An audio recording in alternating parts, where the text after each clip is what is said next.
Really excited to talk to a Dayton Hall of Famer. Andrea Hoover joins us this week as we recap 10 years for an amazing run when looking back to the 2015 Dayton women's basketball squad that went through Lexington all the way to Albany. Andrea, thank you so much for just giving us a few minutes. Yeah, no, thank you. I really appreciate it. Glad to be here. Uh, First, when you look back to 2015, what's the first thing that sort of comes to your mind? Is there a memory in particular about that magical run? Um, you know, ever since you asked me to do this, I was kind of thinking about it a lot, and I think the first thing that comes to mind is the fact that we got to play at Kentucky again. It was actually our second time playing them in the NCAA tournament, and it felt very fitting to play them for a second time, especially our senior year. The first time we lost to them in the NCAA tournament, so it was kind of like our revenge tour. Is kind of how I think about it.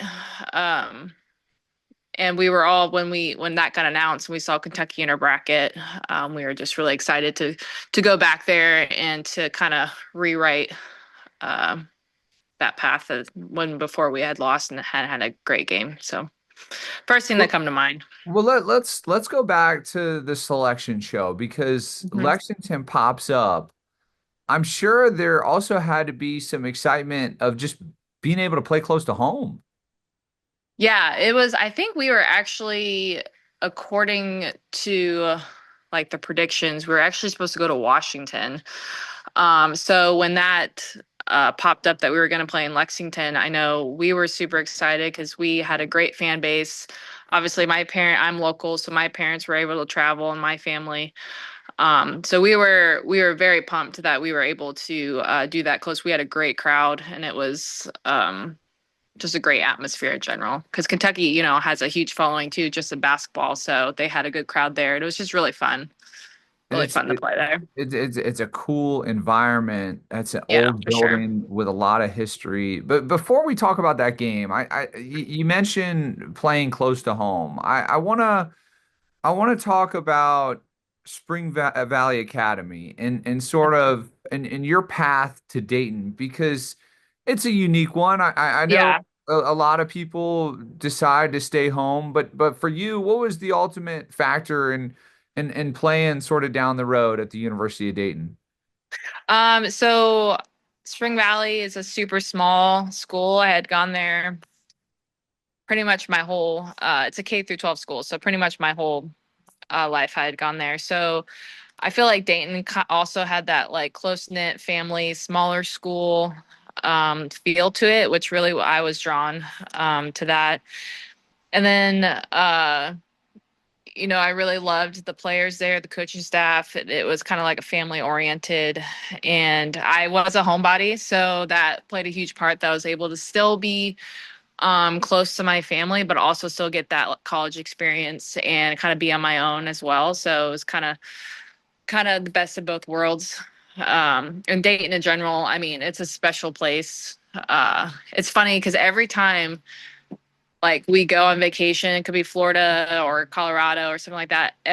If I wear something Dayton, someone always, says go Flyers or says how they had a family member that went there or lived there and how much they loved it. So it seemed like a really close knit school and a family, and still could stay in contact with a bunch of people who went there, coached there, former players and everything. So Well, your group made quite the impression of what you're able to accomplish, and especially in that 2015 team, and so many accomplishments throughout your career of being able to play in front of family and friends. And I know a lot of them were in Lexington, Kentucky for yeah, that Iowa State win.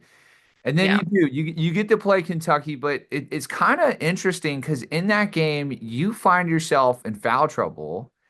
Oh my gosh, it was a terrible And game. and what was it? What was it like of being, such a crucial part and being out there on the floor to having to watch it from the sideline?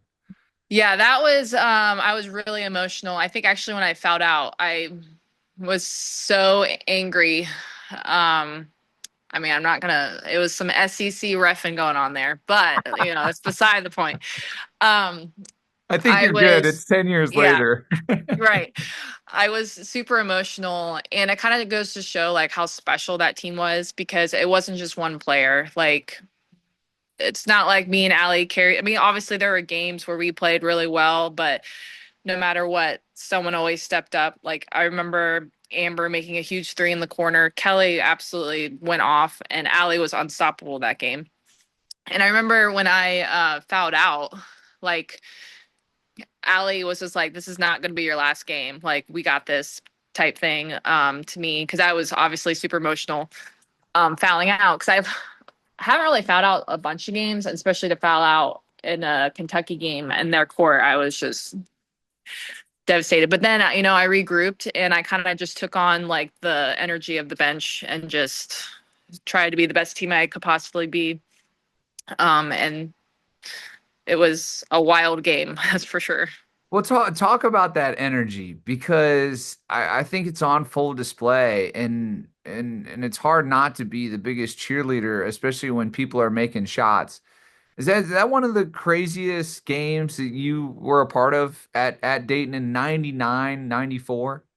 Oh yeah, for sure. I mean, it went back and forth, and actually, I mean, they knew us just as well as we knew them because there was actually a former assistant that was on the coaching staff from Kentucky, so they knew everything about us.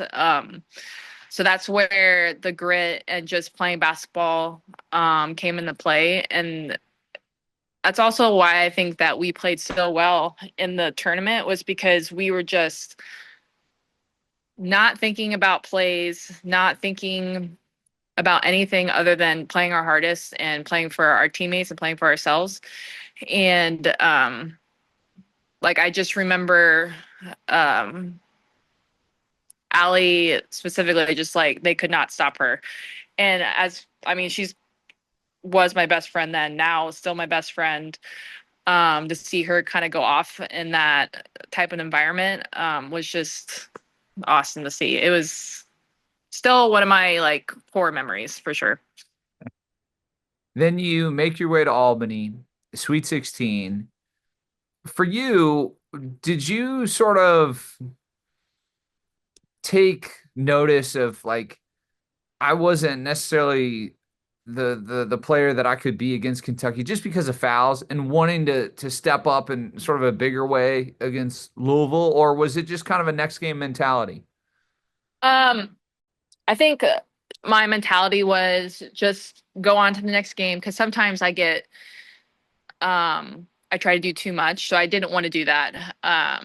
So I think the main thing with that game was, and honestly, I felt like we could not. That was probably one of the best games as a team we've ever played. Um, just attacking the basket, and my main focus was just don't settle for shots. Um, and attack the basket. I think that game I got to the free throw line. Like it was a lot. Like I can't remember how many times, but that was our main focus. And at that point, there was no doubt. It's almost like we had gotten over the hurdle of Kentucky making it to the Sweet 16.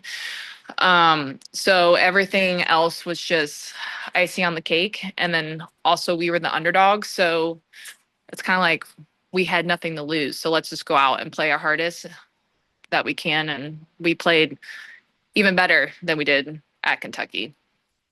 You win that game 82-66. I laugh at your thought of, how many free throws did I shoot in that game? Because I asked Allie something similar of her performance against Kentucky, and she didn't really have an idea of like like how she Specifics. played or like the numbers she put up. But for that game, you set a record at UD for most free throws in a game and then makes. You were 15 of 15 from the foul line. When you get in a moment like that and looking back on your career, do you, is it just like sticking to your routine of like that free throw, or do you have moments where you're like, wow, I've been to the line here a lot? No, I think it's just sticking to my routine. Like I do the exact same thing every time. I remember I used to like get a stopwatch to make sure that, what I was doing was like whatever it was, 6 seconds exactly on the dot. I wasn't doing anything different. Um, and I think it comes with like being a veteran as well. Um, like the nerves, how to control your nerves, how to be in the moment, but also shut everything out, so you're not distracted. Like, cause someone could hit 100 free throws in practice, but it's totally different when you get to a game, especially like the NCAA tournament.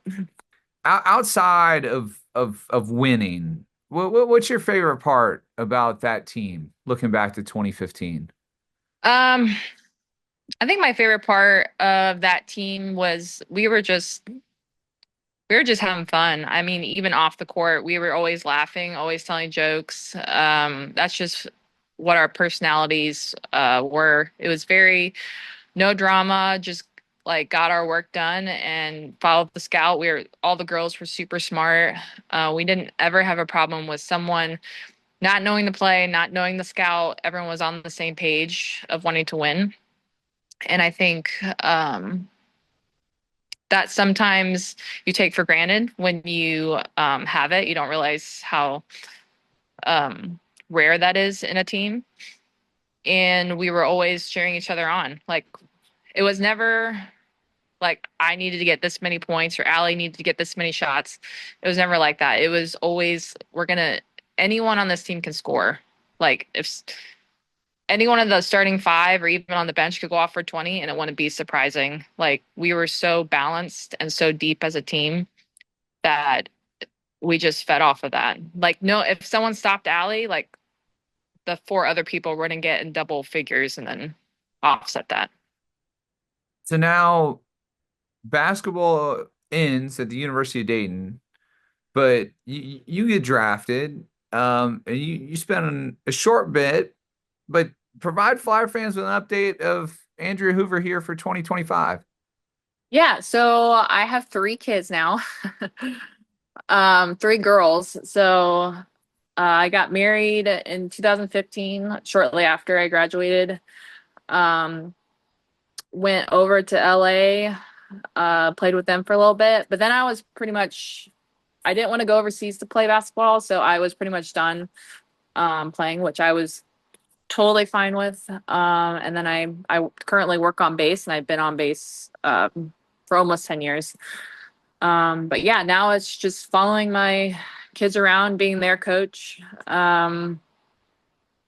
Yeah, that's about it. We live on a farm, so we actually farm, which is never thought I would say that, but yeah, we're still in the Dayton area, so we're only like 30 minutes away from University of Dayton. Let's talk about the arena because you got a really cool picture up here, and I was wondering if your kids can kind of grasp mom as a player. So my oldest is 7, and she is just now kind of grasping a little bit uh, what I was at Dayton. But the funny part was, I went to a game this year. I had no idea that that was even up. So my 7-year-old was the one that actually pointed out. She's like, "Is that you?" I'm like, I guess so. Okay." She's like, "Oh my goodness." Um, so yeah, she thinks it's pretty cool. She likes to tell her friends that her mom was famous. I'm like, oh, Reagan, I'm not famous. Okay, I have to like rein it back a little bit. But yeah, it's super fun. I have three girls. Allie has one, so it's just kind of fun to get them together, and it's really weird to see us as moms and now being the coaches to our girls. We have to tone it down a little bit though, so just a little, till at least for another 10 years, then we can tone it up. Well, Andrea, I got news for you. You are famous, and and really appreciate you chatting with us here today. Congratulations and celebrating 10 years, and thank you so much again. Yeah, thank you for having me. Appreciate it.